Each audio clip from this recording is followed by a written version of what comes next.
Anyone here who has ever wondered, who am I? I have. 1988, I was watching my mother, the beautiful Muchiri, as she was arranging clothes into the wardrobe.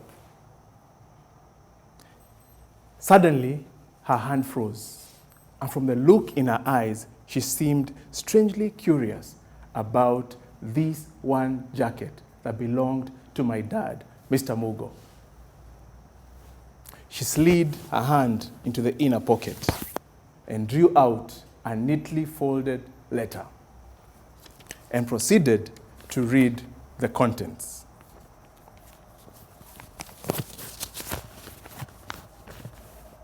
She broke into tears and hugged me and sobbed on my tiny little shoulders.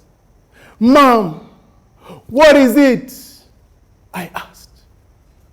In the midst of her moaning and groaning, she murmured, "Your dad got fired."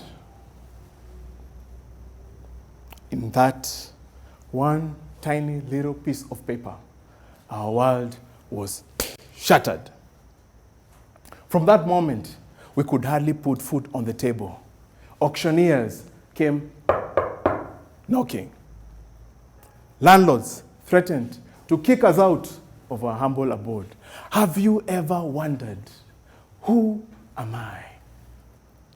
One day that I will never forget, I was in Form 3, Jamhuri High School, preparing to sit for mock exams.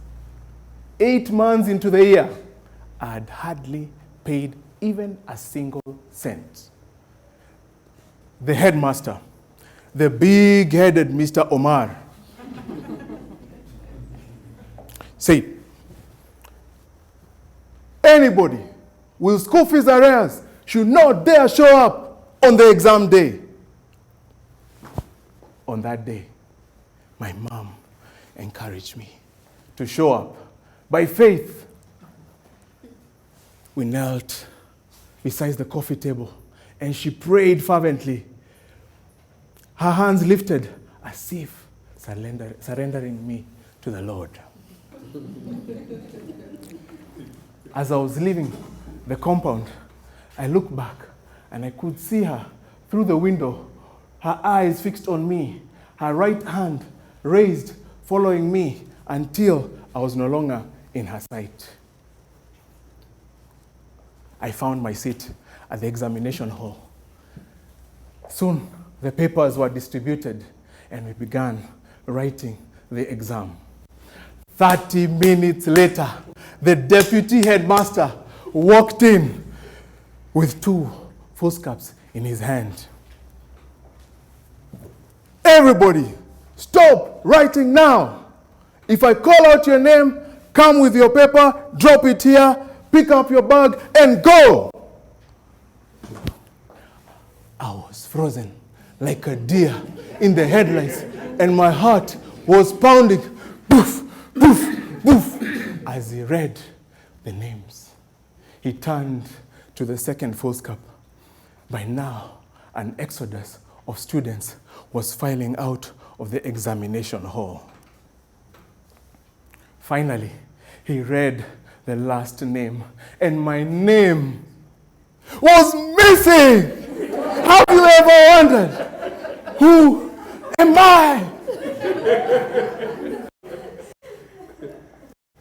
The ugly aftermath of my dad's layoff left this lingering question in my mind. How could a family that was thriving plunge into poverty in such a sudden fashion? I thought I would find my answer by pursuing the prestigious accounting profession. 3 years later, after many nights of counting beans, I knew I needed to look elsewhere. 2004, I interviewed at Centum, and I was never available for the final interview. They gave the job to someone else who reported on a Monday, worked the whole morning, went for lunch, and never came back. Akisema atakubariki, hakuna atakayezuia. When he decides to bless you, no one can take it away from you. Have you ever wondered, who am I? I joined Centum and launched my career into the world of investment, where I finally found the answer. It is during the difficult times that I found my God, I found myself, I found my purpose, and I found my joy. And my joy is to make people rich and break the vicious cycle of poverty. Bill Gates once said, if you are born poor, it is not your mistake. If you die poor, then it is your mistake. Fellow Toastmasters, guests never die poor. Now I am here. Who am I, Madam Toastmaster?